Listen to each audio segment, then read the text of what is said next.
सत्या भूमिस्थली को नमन, नमन हमारे पुरखे पूर्वजों को। साथियों, ये भाई मुझे कुछ बोलने से रोक नहीं रहे थे, सूचना देने का बोल रहे थे, इसलिए बोल दूं। कोई समझ रहे होंगे कि यार कुछ ज्यादा उल्टा सीधा बोल मत देना करके बोल रहे होंगे। यहाँ पर प्रशासन के लोग मौजूद है, पुलिस प्रशासन है, उनसे निवेदन है कि खरगोन के साथियों ने तय किया है कि 5:30 बजे वो कलेक्टर साहब से यहाँ रूबरू बात करेंगे और उनसे सवाल जवाब करेंगे। तो आप प्रशासन से निवेदन है कि कलेक्टर साहब तक ये सूचना हमारी पहुंचा दीजिएगा। अब मैं अपनी बात शुरू करूंगा।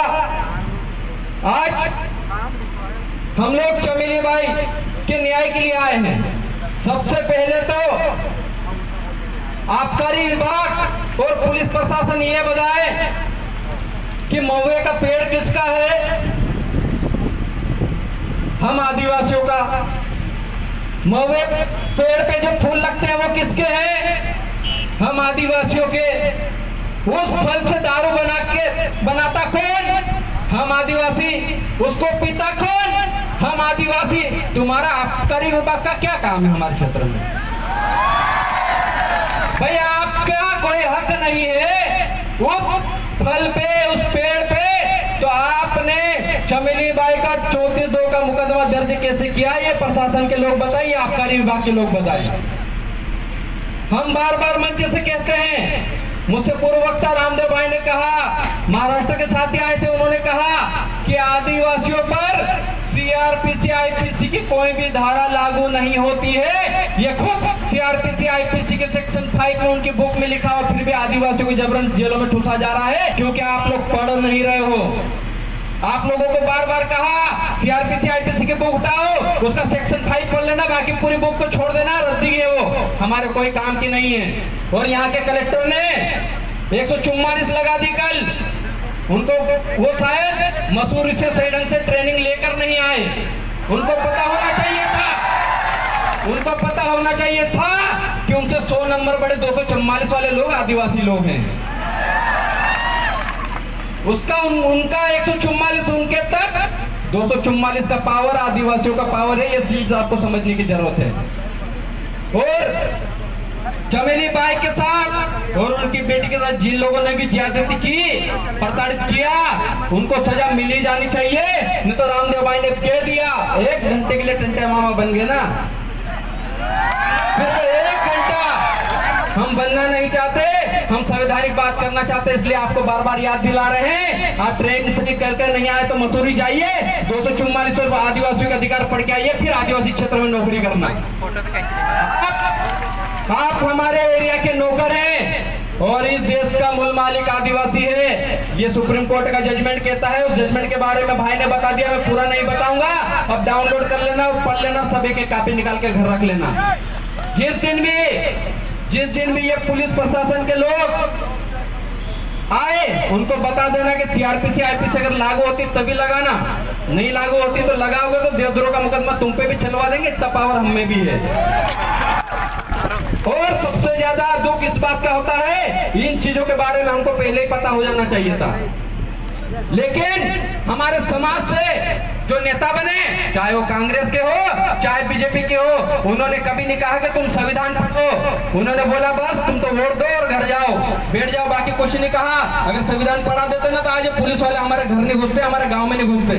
आज भी हमारी काकड़ होती है, काकड़ के अंदर, जिसको हम लोग सीमा, गांव की सीमा कहते हैं, उसके अंदर किसी भी सरकारी व्यक्ति का पावर नहीं है, वहाँ ग्राम सभा का पावर चलता है। लेकिन इसके बावजूद भी वो लोग अंदर आ रहे हैं क्योंकि हमारी कमजोरी के हम पढ़े नहीं। जिस दिन कानून की किताबें उनके सामने कर दे, पीछे गाड़ी घुमा के वापस चले जाएंगे। तो ये चीजें पढ़ना शुरू कीजिए। और अभी मैं बैठा था और यहाँ पर मुझे वन विभाग वाले साथी द्वारा प्रताड़ित किए गए कुछ लोग आए थे। उनसे कहना चाहता हूँ कि जो जंगल है, उस जंगल के मालिक आदिवासी हैं। आपका वन अधिकार अधिनियम 2006 में पैदा हुआ और आदिवासी सबसे पहले धरती का मूल बीज है। उसको उसकी जमीन से निकालने का काम मत करो। अभी कसरावद में 3 दिन पहले एक आदिवासी भाई को फॉरेस्ट विभाग ने नोटिस दिया मैं वन विभाग से पूछना चाहता हूं कि उन्होंने नोटिस किस आधार पर दिया?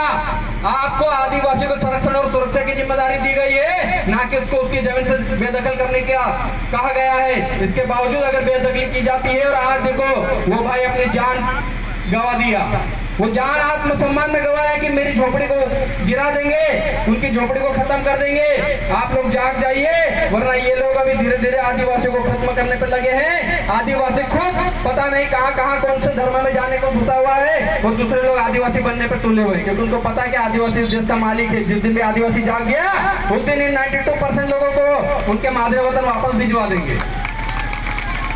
इन चीजों को समझिए। हम कहीं हवा में बातें नहीं कर रहे, जितना सुप्रीम कोर्ट कहता है, जितना संविधान कहता है, उसी पे बात करते हैं।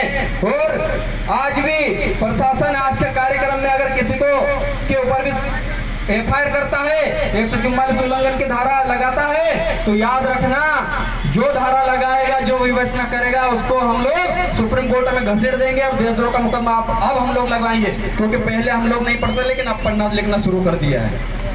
हम भी टंटे बिल की औलाद हैं, उनके विचार दिमाग में भी है, दिल में भी है, बस हाथों से कलम को चला रहे हैं। उन टंटे बिल के छोड़े हुए हथियारों को नहीं चला रहे हैं। आज भी घर में है, चलाना हम भूले नहीं, आज भी चला सकते हैं और आज भी उखाड़ के फेंक सकते हैं। इतना ही कहूंगा। आज जिस चमेली बाई के न्याय के लिए आए, उसे न्याय दिला के रहेंगे। खरगोन के साथ लगातार उस चीज पे लगे हुए। हम जब मनावर थे, वहां पर हमको बताया तो हम लोगों ने कहा गधुआ है, और गलत जहां पर होता है वहां समाज की एकता दिखनी चाहिए। आज समाज की एकता दिख रही है, बहुत बड़ी ताकत है। आप सभी क्रांतिकारी साथियों को जोहार, जिंदाबाद, जय आदिवासी। लड़ेंगे लड़ेंगे, आदिवासी एकता जिंदाबाद जिंदाबाद जिंदाबाद, आदिवासी एकता जिंदाबाद। जिंदाबाद जिंदाबाद। बहुत बहुत धन्यवाद।